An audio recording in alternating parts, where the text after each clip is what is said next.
안녕하세요. 오늘은 미래 모델링이라고 이 책 읽고서도 제가 많이 느끼는 게 있었는데 이 책을 읽어보도록 할게요. 이 저자에 대한 약간 소개를 하면 좋을 것 같아서 저자가 이제 서문으로 쓴 글부터 읽어드릴게요. 지은이 비탈리 기베르트.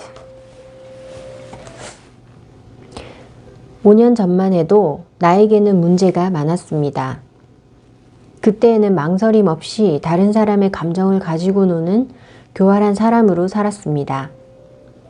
특히 나를 사랑하는 사람들을 교묘히 이용했지요. 누군가가 나를 원한다는 것을 알자마자 나는 즉각 그에게 올라타고 그를 억누르곤 했습니다. 다른 사람들 앞에서 그를 학대하면 모두가 나를 터프가이로 봐줄 줄 알았습니다. 하지만 그게 아니었어요. 나는 나를 에워싸는 문제의 늪 속으로 깊이 빠져들어갔습니다. 나를 사랑해준 여자에게 정신적 고통을 주었고 그리하여 헤어질 무렵에는 그녀는 내게 말조차 붙이고 싶어 하지 않았습니다. 나는 그제서야 깨달았습니다. 그녀가 나에게 얼마나 소중한 사람인지를, 그리고 두려움 탓에 내가 그녀를 사랑한다는 사실을 나 자신에게조차 숨겨왔다는 것을. 그녀는 떠났습니다. 그녀를 되돌리려는 내 모든 시도는 실패하고 말았지요. 나는 고통으로 울부짖고 미쳐갔습니다. 그동안 내가 삶을 얼마나 낭비해 왔는지를 알게 되었지요. 내가 얼마나 쓸모없는 존재였는지를, 나 자신과 주변 사람들에게 무슨 짓을 저질렀는지를 자각했습니다. 그녀가 나를 많이 사랑했음을, 나 또한 그녀를 정말 사랑했음을 뒤늦게 알았습니다. 그런 자각이 있고 나서 나는 그녀를 되찾게 되었지요. 나는 그녀에게 돌아갔습니다. 나는 나 자신을 정화하고 과거의 나를 거부했어요. 그럼으로써 나는 성장하고 있었죠. 그런데 얼마 지나지 않아서 그녀가 나를 속이고 있음을 알게 되었습니다. 나는 감정이 복받쳐 올랐습니다. 나의 내면은 갈기갈기 찢어져 나가는 듯 했습니다. 내가 그토록 사랑하는 여자가 나를 속이고 있다는 사실은 상상하기조차 싫은 일이었습니다. 어느 날 그녀가 외출해서 돌아와 나를 사랑한다고 말했을 때 내 가슴은 그게 거짓임을 느꼈지만 내 머리는 그녀를 믿고 싶어 했습니다. 그래서 억지로 그녀의 말을 믿으면서 겨우겨우 기분을 추슬렀지요. 나는 그녀가 감추고 있는 모습들을 원격 투시로 자세히 볼 수도 있었습니다. 하지만 나는 그녀를 믿으려 애를 썼습니다. 결국 내 정신은 황폐해졌고 나는 신경쇠약에 걸려버렸습니다. 방 안의 가구들을 때려 부수고 고작 18 나이에 자살을 떠올리기도 했습니다. 나는 나 자신을 막다른 골목으로 몰아갔습니다. 그러나 그 사건은 나를 더 갈데없는 바닥으로 떨어뜨렸을 뿐 아니라 거기에서 다시 나를 끌어올려 주었습니다. 원래 이야기로 돌아와서 어쨌든 나는 힘들어도 남들처럼 전쟁이를 찾아가진 않았습니다.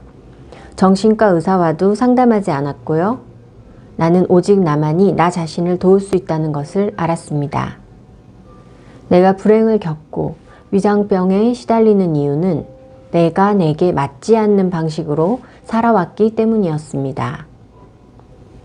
그래서 나는 심리학을 전공했고 마법학교에 다녔습니다. 그래서 세상이 어떻게 돌아가는지를 배웠습니다.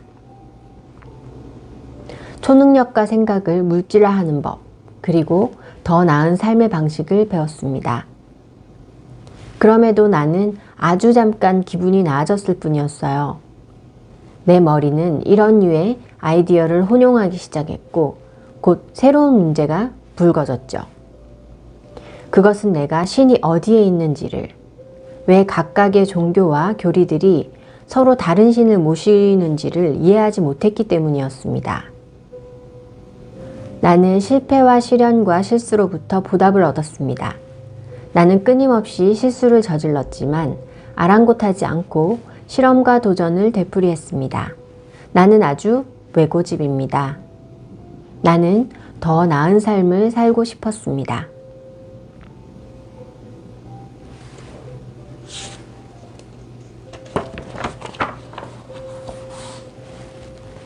제가 이 책을 읽고 나서 저한테 와닿았던 부분들을 읽어드리도록 할게요. 29페이지인데요. 나에게 신은 물이 담긴 커다란 대야와 같습니다. 그리고 우리는 각기 다른 색깔과 크기와 용량의 그릇들입니다. 우리는 겉모습이 서로 다르지만 똑같이 이 대야 속에 잠기며 그 물을 자신에게로 옮겨 담습니다. 피부색도 다르고 크기도 다르고 누구는 여자이고 누구는 남자이지만 우리는 모두 같은 것을 담고 있습니다. 우리는 신의 사랑, 그의 기쁨을 담고 있지요. 신은 어디에나 있습니다. 신은 당신과 나의 모든 세포 하나하나에, 우리 주변의 모든 공간과 물질 안에 있습니다. 그러므로 전능하다는 신이 왜 나를 돌보지 않고 버려두는가?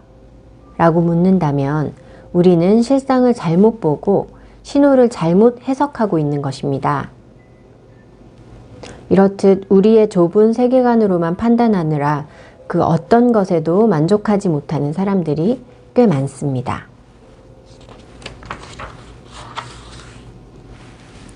예컨대 한 남자가 정장을 입고 거드름을 피우며 걸어가고 있습니다. 그는 사업회의에 참석할 참이지요. 그가 그 회의를 생각하며 걸어가는데 갑자기 자전거를 탄 사람이 그의 등을 밀어서 넘어뜨렸습니다. 옷이 더러워진 그에게 처음 떠오른 생각은 이것이었습니다. 오 신이여, 왜 제가 뭘 잘못했습니까? 진실은 아주 간단합니다. 사람이 항상 전체 그림을 볼 수 있는 것은 아니지요. 그는 곧 열릴 회의를 생각하느라 지금 여기에 있지 못했습니다. 그래서 이런 상황이 창조된 것입니다. 왜냐하면 트럭 한 대가 경고등을 깜빡이며 달려오고 있었으니까요.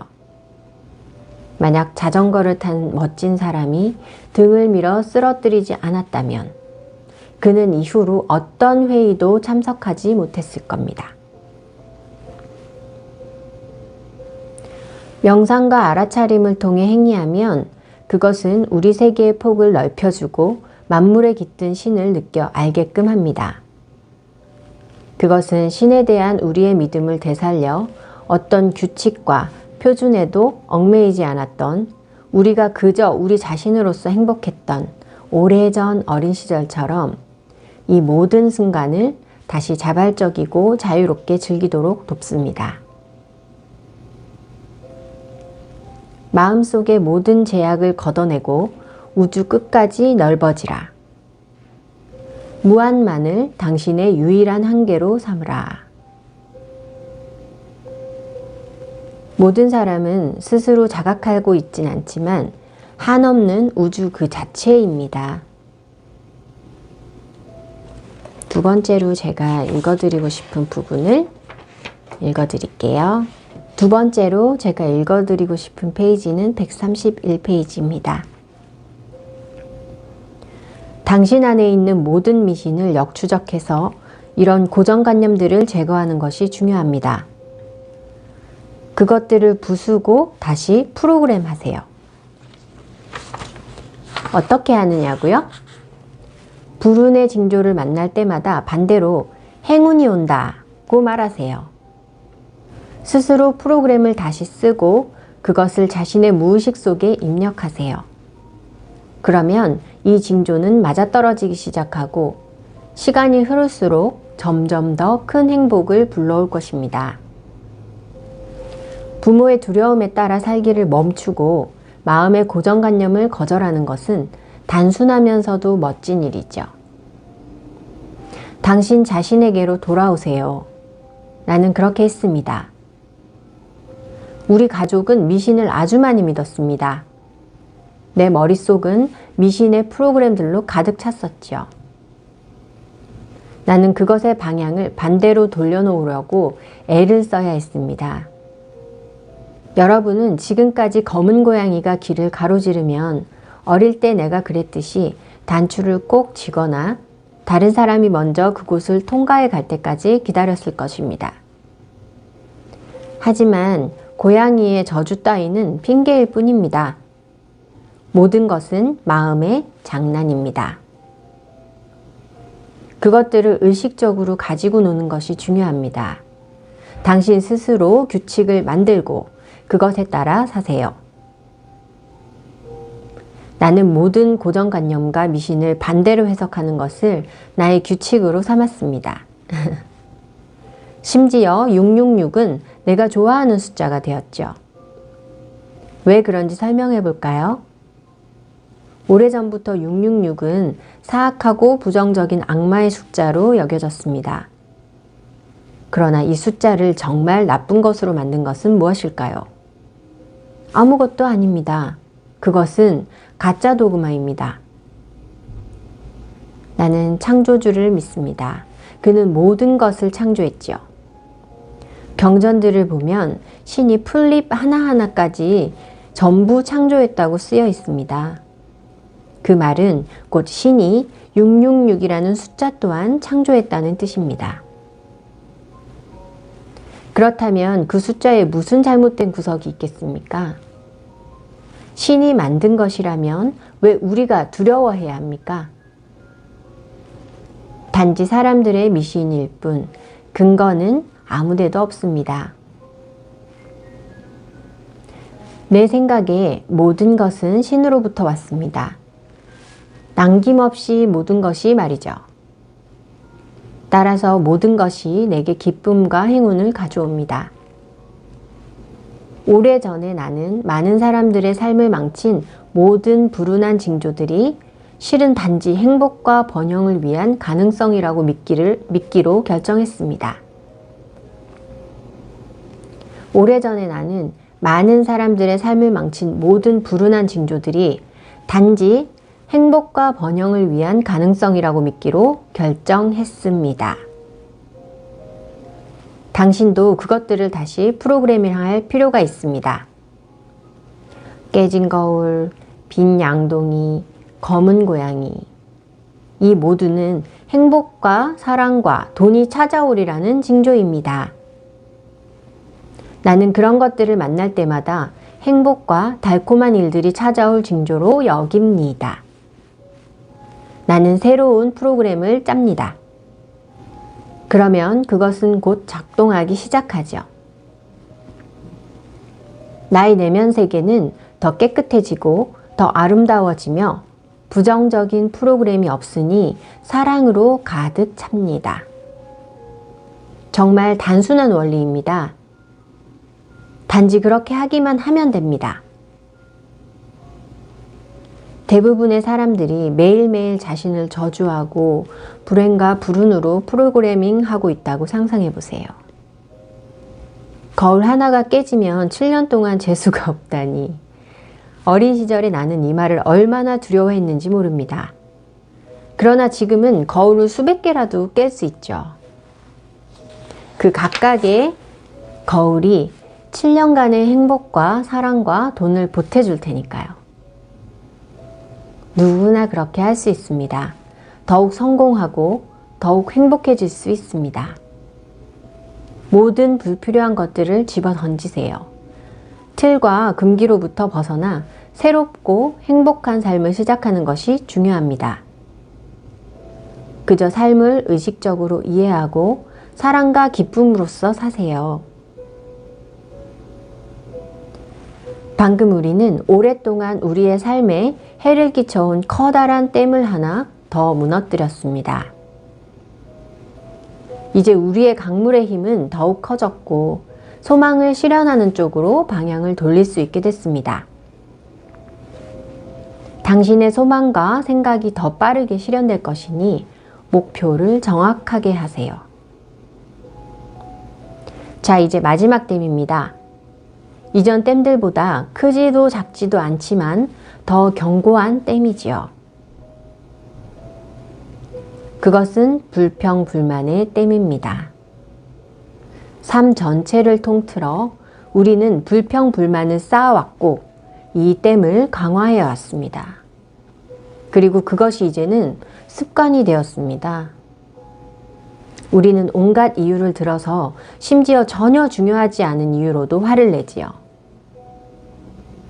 불평은 우리 정신 안에 있는 거대한 장벽입니다. 그것은 끊임없이 우리를 과거로 돌려보내고 같은 감정을 반복해서 경험하게 합니다. 내 생각에 끊임없이 불평하는 사람들은 등에 커다란 똥자루를 쥐고 있는 것 같습니다. 그것은 무겁고 냄새나지만 던져버리기 어렵죠. 그래서 그들은 평생 악취와 함께 그것을 짊어지고 살아갑니다. 여러분은 불평이 우리의 에너지에 얼마나 심한 손상을 주는지를 상상하지 못할 것입니다. 불평은 아주 파괴적이죠. 그것은 우리를 내면으로부터 무너뜨립니다. 심지어 암은 일종의 불평과 부정적인 느낌들의 덩어리로 해석될 여지가 있죠. 모든 것을 흘려보내야 합니다. 이 똥자루를 한 방에 영원히 날려버리세요. 그리고 편안하고 즐겁게 삶 속으로 걸어가세요. 때때로 우리는 화를 내면서 저 세상 사람들에게조차 불평을 늘어놓습니다. 상상해 보세요. 지금은 살아있지도 않은 사람들을 내면에서 계속 붙잡고 있는 우리의 모습을 말입니다. 그 모두를 용서하고 흘려보내는 것이 중요합니다. 그러려면 어떻게 해야 할까요? 이제 그 해결책에 대해서 이야기해 봅시다. 당신의 삶은 당신 스스로 만들고 선택하고 책임져야 할 것입니다. 그렇다면 누가 이 모든 불평불만을 만들었습니까? 당신이 붕괴하기로 선택한 이 모든 상황은 누가 만들었을까요? 바로 당신 자신입니다. 그렇다면 누구에게 불평해야 할까요? 무엇을 위해서 그래야 하는 것일까요? 우리가 그것을 끌어당겼고 그래서 우리가 그런 상황을 맞게 된 것입니다. 우리는 이 교훈을 이해하고 나아가야 합니다. 이 똥자루를 벗어던지고 가볍게 나아가세요. 그리고 매번 화가 날 때마다 기억하세요. 일부러 당신을 화나게 하려고 하는 사람은 아마 없을 겁니다. 당신이 뭔가 마음에 들지 않는다고 느끼는 것뿐이죠. 당신은 뭔가에 불필요한 중요성을 부여하기로 결정하고 그것에 분개하기로 선택한 것입니다. 단지 기억하세요. 당신이 내가 지금 분개해야 할까 아닐까 하고 생각한 그 결과에 따라 그런 일이 일어난다는 것을. 일은 그렇게 일어나는 법입니다. 문제는 화나게 하는 사람에게 있는 것이 아니라 당신에게 있습니다. 당신은 늘 자유롭게 선택할 수 있다는 사실을 잊지 마세요. 이 허튼 소리에 주의를 기울이지 않기로, 또 중요성을 부여하지 않기로 선택하세요. 그러면 당신은 행복할 것입니다. 당신 외에는 그 누구도 당신의 공격으로 인해 고통받지 않습니다. 오직 당신만이 피해자입니다. 그렇다면 과연 자신에게 상처를 줄 필요가 있겠습니까? 행복하게 삶을 즐기세요. 과거를 꿈처럼 생각하라. 그러면 그것은 당신을 더 이상 괴롭히지 않을 것이다. 과거는 존재하지 않습니다. 단지 기억의 파편만이 있을 뿐이죠. 그저 생각만이 존재합니다. 때로 그것들은 뒤섞이기도 하고 분명해지기도 합니다. 어쨌든 기억은 한 조각 꿈과 같습니다. 하지만 여러분은 또다시 거기에 불필요한 중요성을 부여하고 그것이 중요하며 또 진짜라고 믿습니다. 당신의 모든 불쾌감과 당신을 화나게 하는 사람들을 한낱 악몽으로 여기세요.